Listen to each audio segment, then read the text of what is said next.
Hi everyone, I'm Rob from the Geelonggagai Gaol Museum in Geelong, Victoria. But today I'm exploring the old Gundagai Gaol in New South Wales. And wacko, what an amazing jail.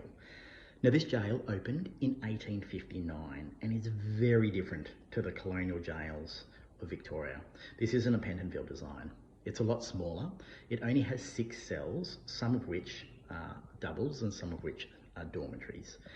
What we'd call this jail is more a frontier jail. This is a jail that's sort of out in these smaller towns away from the cities. The closest proper jail to where we actually am right now is the Goulburn Jail, and today by car would be over 2 hours, to give you an idea of these small frontier jails.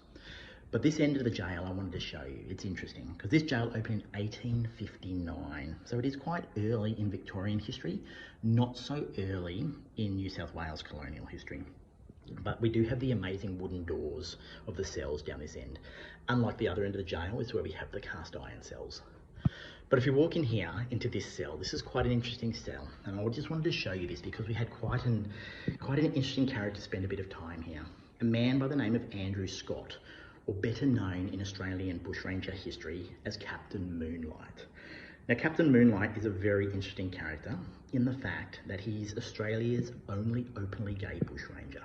Wacko, what a story. Now, Captain Moonlite was Victorian at one point. He did work in Bacchus Marsh, not far from Geelong, but he also spent some time in Pentridge, in Coburg, and also in the Ballarat Jail.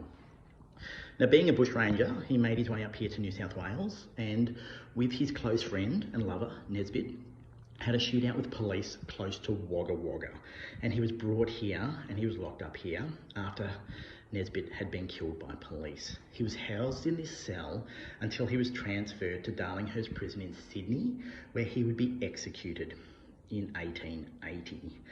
Now, Moonlite did ask if he could be buried with Nesbitt in the Gundagai Cemetery, but that's not how it worked.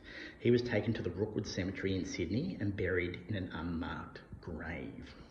But what is really interesting about Captain Moonlite is that in 1995, he was exhumed from the Sydney Cemetery and he was reinterred here in Gundagai, very close to his boyfriend, which is a really nice story.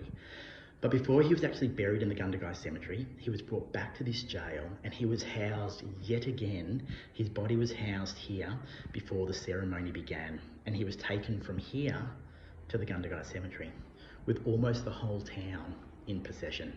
This is absolutely fantastic. Wacko, what an amazing part of Australian history. But I just wanted to share this cell with you because he has a very good Victorian connection. Anyway guys, if you are in Gundagai, please drop down and have a look. This jail is fantastic, and you can actually get the key from the information centre, open up and explore all by yourself. Wacko. Anyway guys, if you're in Gundagai, drop down, say g'day.